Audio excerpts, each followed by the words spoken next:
Buenas para todos. Vamos a hablar hoy de los factores de la producción. Ya habíamos hablado en la unidad anterior que ellos son el factor naturaleza, capital, trabajo, la tecnología y el factor organización o también denominado empresa. Bueno, la naturaleza es el primer factor de la producción y desde el punto de vista económico significa el conjunto de cosas con las cuales los otros factores de la producción se ligan y se presupone que los mismos se hallan sobre un espacio sobre el cual se localiza o se ejerce la actividad económica. La naturaleza comprende recursos orgánicos e inorgánicos y está compuesta por el subsuelo hasta el núcleo de la Tierra y hasta la atmósfera misma.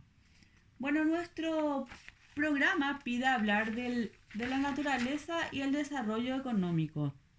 Podemos decir así brevemente que a mayor desarrollo económico existe mayor cantidad de recursos necesarios para satisfacer la demanda y la naturaleza tiende a ser un recurso finito si no se le permite un tiempo de renovación. Posee recursos agotables como por ejemplo los hidrocarburantes. Vamos a hablar también del factor trabajo. El trabajo en sentido económico es la actividad humana que tiene por objeto la creación de alguna utilidad, ya sea en forma de cosas útiles o de prestación de servicios útiles, o la prestación de unos con otros sirviendo para el consumo o para la producción. Las características del factor trabajo son que primeramente es una actividad humana que tiene por objetivo crear la utilidad humana que se representa de la siguiente manera. Primeramente, como dije, debe ser una actividad necesaria en el sentido de que ninguna actividad humana puede ser atendida sin algún esfuerzo. Otra característica del factor trabajo es que debe ser una actividad reflexiva, en el sentido de que en el trabajo el hombre no solo participa con su cuerpo, sino también con su inteligencia. Una tercera característica es que ella, el factor trabajo es una actividad personal. ¿Por qué? ¿Por qué personal? Porque el trabajo marca a la persona que lo hace. El trabajo de un determinado individuo no es igual al trabajo de otro. Una cuarta característica de este factor del cual estamos hablando es que es una actividad progresiva, ya que todo trabajador queriendo y teniendo los medios puede perfeccionar su actividad. La ignorancia, la falta de medios y de ambición hace caer en la rutina e impiden que el trabajador progrese. Y una quinta característica propia del trabajo es que ella es una actividad sacrificada. Sabemos que el trabajo siempre envuelve un esfuerzo, un sacrificio. El análisis económico del factor trabajo revela que él es en rigor un costo que se paga para obtener una utilidad, dado que cuando la utilidad es menor que el costo, el trabajo no es hecho o no es económico.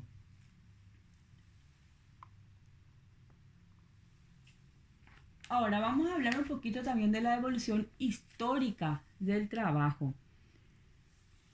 El estudio de la situación del trabajador a través de la historia revela que ella realiza una marcha en el sentido de una libertad y seguridad cada vez mayores y para niveles de vida cada vez más altos. En una primera etapa tenemos a la esclavitud. A esta etapa le caracteriza la situación predominante del trabajador en el mundo antiguo. En los países coloniales de los siglos XIX y XX todavía predominaba la esclavitud. El esclavo era el que tenía el estatus. Tenía el estatus no de hombre, sino de cosa. El señor era el dueño del esclavo como si fuese un derecho de propiedad. En una segunda etapa tenemos a las corporaciones y las servidumbres. Ellas marcan la situación del trabajador en la Edad Media, ya que las corporaciones existían en las ciudades y agrupaban a los trabajadores de una misma profesión u oficio. Dictaban las reglas del trabajo, inclusive la cantidad de trabajadores y de producto, también la calidad de ese producto y de los precios, dividiéndose en tres clases. En una primera clase denominada aprendiz, la segunda clase que se llamaba compañeros y la tercera clase que era la más alta que se denominaba maestros. Y ellos eran los que daban licencia para los trabajos en las ciudades. Las servidumbres definían la situación del trabajador rural y su familia y estaban presos a la tierra en que trabajaban como si fuesen un esclavo. Para salir de esa de esa celda, ¿verdad? En donde estaban encerrados, precisaban la licencia del señor de la gleba. Por eso se le denominaban siervo de la gleba. Y cuando la tierra era vendida, pasaba automáticamente a trabajar o a ser trabajada por el nuevo dueño. En cambio, o a cambio de eso, de trabajar la tierra, recibían la protección del señor, o sea, del dueño de esa tierra. Luego tenemos una tercera evolución del trabajo y es la clase de asalariada. El asalariado comienza a partir de la Revolución Francesa, caracterizado por el reconocimiento de que el trabajador debe ser libre, dado que puede trabajar lo que quiera, donde quiera, para quien quiera, por el salario que quisiera. De esta manera se rompen todas las restricciones de las corporaciones y de las servidumbres, dado que el asalariado vende libremente su trabajo. Y una cuarta evolución del trabajo, que ya sería la evolución moderna, la evolución actual que tenemos, es la del contrato de trabajo. Esta se da dentro de la situación que sucede en el régimen de asalariado y en que se busca impedir que la libertad del trabajador pueda ser perjudicial para él. A través de la legislación del trabajo, los diversos países establecieron reglas que aseguraran la independencia y también los derechos del trabajador. Y a ellas deben sumarse también las de asistencia y previsión social, que procuran atender las necesidades del trabajador y también la de su familia ya en el presente y en el futuro. Bueno, esto entonces brevemente la evolución histórica del trabajo, una línea de tiempo. Ahora, vamos a hablar de la productividad del trabajo. Cuando hablamos de la productividad, tenemos que saber que, ya habíamos hablado en la unidad anterior también, que ella es una relación mensurable entre un factor de la producción y de su resultado productivo. La productividad del trabajo es así la mayor o menor capacidad para producir cosas y servicios útiles. Integra junto a los otros factores de la producción uno de los más importantes, dado que el hombre en economía, en su cantidad y calidad, es la medida de todo. O sea, de manera sucinta, ahora veremos las causas que aumentan la productividad del trabajo y ellas son, ahí tienen en pantalla, el factor humano, dado que principalmente influye el rendimiento del trabajo y en ese trabajo las cualidades personales del trabajador como la salud, la ambición, la instrucción, la educación, formación profesional, etcétera, las relaciones humanas dentro y fuera de la empresa y el clima social se ven ampliamente ligadas unas con otras. Luego, otra de las causas de aumento de la productividad del trabajo es aquel que tiene que ver con el equipo adecuado, es decir, las herramientas, las máquinas y la automatización influyen y aumentan la productividad del trabajo, como es evidente. Ahora, una tercera causa de aumento de la productividad eh, es la que tiene que ver con la organización científica del trabajo, dado que la racionalización de la actividad física del trabajador hace que ella se desenvuelva de una forma humana, dando el máximo de rendimiento económico. Y ese resultado es obtenido a través de varias etapas, eh, operarios, hábiles, planificación de tareas que contienen normas de mejor modo de ejecución del trabajo. Y una cuarta causa del aumento de la productividad del trabajo es aquella que tiene que ver con una buena combinación de los factores de la producción dentro de las empresas que aumentan la productividad y reducen los costos y a la vez elevan los beneficios. Ahora, vamos a hablar también de la división del trabajo. La división del trabajo viene a ser la repartición de las tareas del trabajo entre los hombres, entre los seres humanos, de modo a obtener una mayor productividad del trabajo.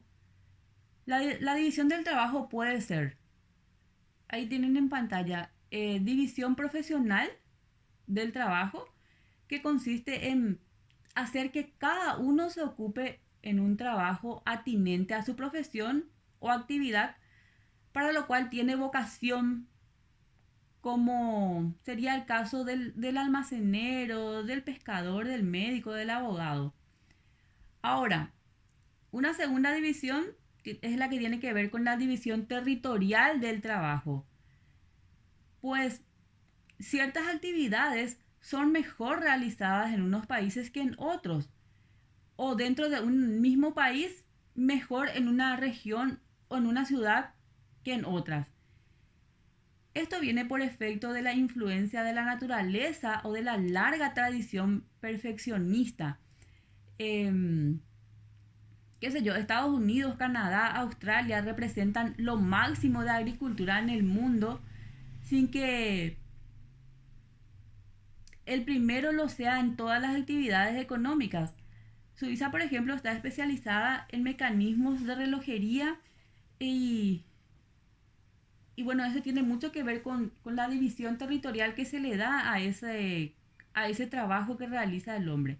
Ahora, la otra división del trabajo tiene que ver con la división técnica, ya que esta consiste en descomponer un trabajo o descomponer una tarea compleja en, en otras tareas o en otros actos elementales y confiar cada tarea o cada acto a un operario. Adam Smith dijo sobre la división del trabajo que significaba dividir la producción en una serie de pasos, en una serie de pequeñas tareas o especialidades. Eso dijo en su obra muy reconocida, en su obra célebre denominada Origen y causa de las riquezas de las naciones. Bueno, ahora vamos a hablar de la siguiente, o sea, del siguiente factor de la producción, que es el capital. O sea, la combinación entre la naturaleza y el trabajo son considerados los elementos primarios de la producción. Ya hablamos del factor naturaleza, del factor trabajo. Ahora vamos a hablar del capital, que es el elemento secundario. ¿Por qué? Porque se origina desde dos factores productivos de los cuales no puede prescindir. El concepto de capital es siempre una denominación colectiva para los bienes resultantes de la cooperación anterior de la tierra y de la mano de obra, o sea, del factor naturaleza y del factor trabajo. Así tenemos que capital, en el sentido económico, puede denominarse a aquellas cosas que se aplican en la producción de otros bienes económicos y no en el consumo. Algunos ejemplos de bienes de capital son las herramientas, las máquinas, las materias primas, los combustibles, terrenos, edificios de las empresas agrícolas, ganaderas, industriales, de servicios comerciales, entre otros. También el dinero con que se pagan los gastos de la producción, inclusive salarios, todos ellos son denominados capital. A veces la misma cosa puede ser bien de producción o puede ser bien de consumo. Eso ya depende de la finalidad que se le dé. La gasolina en el auto de paseo es un bien de consumo y en un camino de transporte es un bien de producción. Ahora, una definición de capital que podemos dar es que es la que dio un doctrinario denominado von Bakker. Él decía que el capital significará siempre un conjunto de medios de adquisición producidos por el hombre. Decía que el capital es un conjunto de riquezas debidas a una producción anterior y destinadas no al consumo inmediato, pero sí a la obtención de nuevas riquezas. Ahora, vamos a hablar de los tipos de capital. Existe el capital denominado, ahí tienen el capital denominado físico real, que consiste en los instrumentos de toda clase que se emplean en la producción, ya sean edificios, maquinarias, y se llaman fijo porque su duración se extiende sobre varios ciclos de producción. Después tenemos el capital circulante. Ese tipo de capital consiste en bienes en proceso de producción para el consumo y fundamentalmente son materias primas y aquellas existentes en el almacén. Tenemos también el capital humano, que consiste en la educación, la formación profesional, la experiencia y todo aquello que contribuya a elevar la capacidad productiva de los seres humanos. Porque, por ejemplo, se dice siempre que el capital de un abogado, el capital humano de un abogado son sus conocimientos. ¿Por qué? Porque cuando uno empieza para ejercer la abogacía, ni siquiera necesita de tener un despacho o ser miembro de un bufete reconocido para poder ejercer, porque su capital es o sea, su capital humano serían sus conocimientos. Si uno sabe lo que tiene que hacer, puede agarrar cualquier caso. Y también esto se aplica a cualquier rama, a cualquier, a cualquier rama em, de estudio, ¿verdad? Ya pueden hacer un contador, un médico, un abogado, un economista, etcétera. Tenemos también el capital financiero. Los capitales financieros son aquellos fondos disponibles para comprar capital físico y activo, por ejemplo, bonos, acciones, entre otras. Ahora, ¿cómo se forma el capital? Bueno, la formación del capital es el hecho económico de la más alta importancia, tanto para los individuos y para las empresas como para todo el país. La formación del capital tiene dos finalidades. La primera finalidad es que sirve para sustituir los bienes de capital existentes y la segunda finalidad es que sirve para crear nuevos bienes de producción. En el primer caso, se debe aumentar la cantidad de bienes de capital existentes. ¿Para qué? Para que así se pase a producir más. Por ejemplo, donde había un arado, se pasará a tener dos. En cuanto al segundo aspecto que dijimos, el objetivo es aumentar más el mismo tipo de producción o de productividad. O producir cosas hasta entonces no producidas por medio de nuevos bienes de capital. Por ejemplo, en donde había un arado, pasa a haber también un tractor. Y de un tractor se pasa a una cosechadora y así sucesivamente. O sea, el progreso económico depende en gran parte de esa producción de bienes de capital nuevos. No basta con reponer los capitales dañados o los gastados. Si se quiere progresar, la formación del capital nace de dos hechos económicos. El primero es el ahorro y el segundo la inversión. El ahorro es aquella parte de la renta que no consumimos. El término más usado para designar los recursos que no se gastaron en el consumo es el de ahorro. Actualmente, como las rentas son recibidas en dinero, el ahorro asume la forma monetaria, o sea, se guarda en dinero.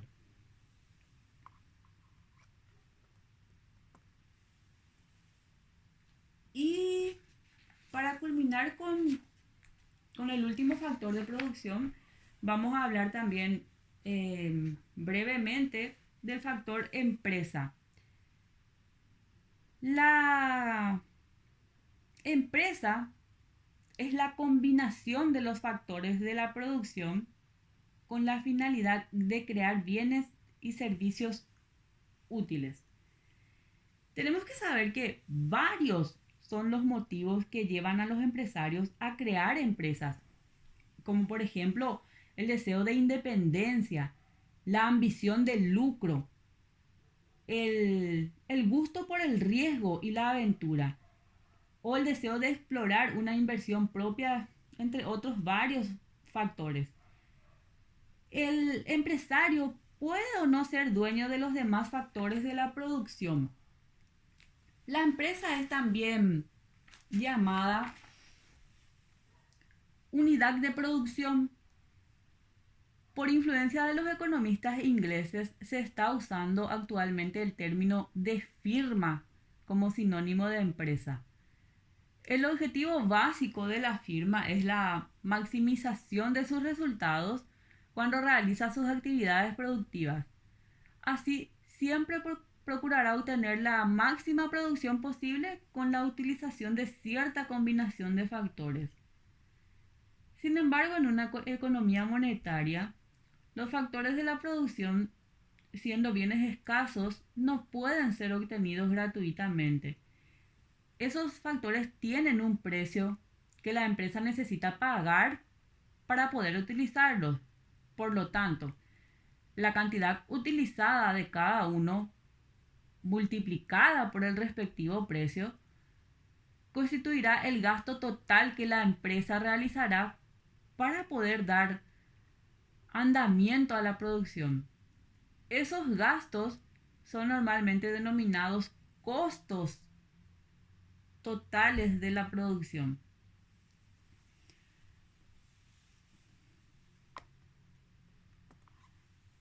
Ahora vamos a hablar del costo de producción.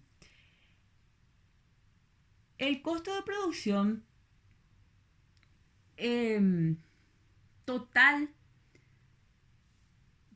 son generalmente clasificados en dos tipos de costos: costos fijos y costos variables. El costo fijo son aquellos gastos constantes de una empresa para el mantenimiento de la producción en un determinado tiempo. Por ejemplo, los salarios, la luz, el agua. Y los costos variables son aquellos costos que varían según la producción. Por ejemplo, la materia prima. Vamos a hablar también del costo de oportunidad. Esto tiene que ver mucho con las inversiones. Es decir, ante una oportunidad de inversión se decide entre dos o varias opciones. Por ejemplo, aumentar la cantidad de materia prima para aumentar la producción, o para modernizar la maquinaria para abaratar la producción. O sea, se renuncia a una en favor de la otra. Bueno, hasta aquí llegamos con el desarrollo de los factores de la producción. La empresa era el último factor que tenemos. Y también hasta aquí es el examen parcial.